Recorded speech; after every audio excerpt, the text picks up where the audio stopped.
So I don't know how many episodes you guys have watched, but in the latest episode of One Piece 1093, we saw a ridiculous feat this time around where Toei adapted a cover story into the anime. Now, sometimes they're very inconsistent and not important, but this time we got to see the Blackbeard pirates raid on Whole Cake Island. We see Van Augur and Kuzan destroy Cracker. In the manga, we don't really see the fight very fleshed out. Looks like Cracker just got one shot, right? But in the anime, Toei decided to go a step further, which started a whole controversy because in this scene, we see Van Augur one-shot Cracker's biscuits 3 times, which is insane when you think about the fact Gear 4 Luffy had to go toe-to-toe with these biscuit soldiers. Even though Cracker isn't levels anymore, he's still strong and matched up against strong opponents or even compared to, such as Doflamingo.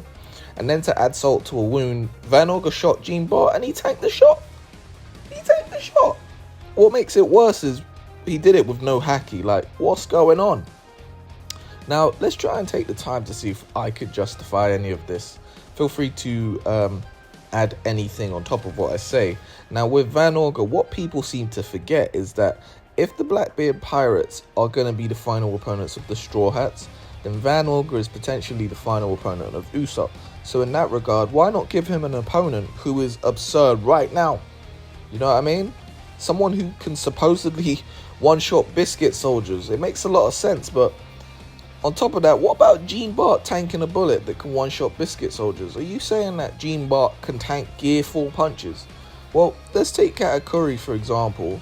Number 2 of the Big Mom Pirates, he is confirmed future sight, whereas Big Mom does not. So during the partnered raid between Luffy and Beige, we see Katakuri with his extremely developed future sight protect Big Mom, like when he intercepted Luffy from breaking the Carmel portrait.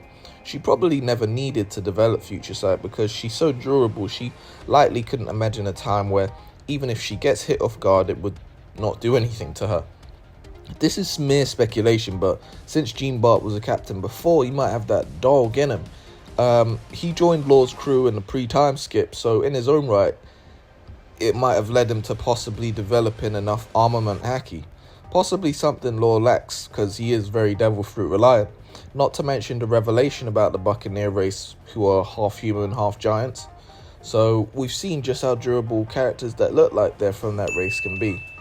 But anyway, those are just some thoughts I had. Comment down below your thoughts on this fight. Do you think they hoed Cracker? Like, you think how they hoed him was fair?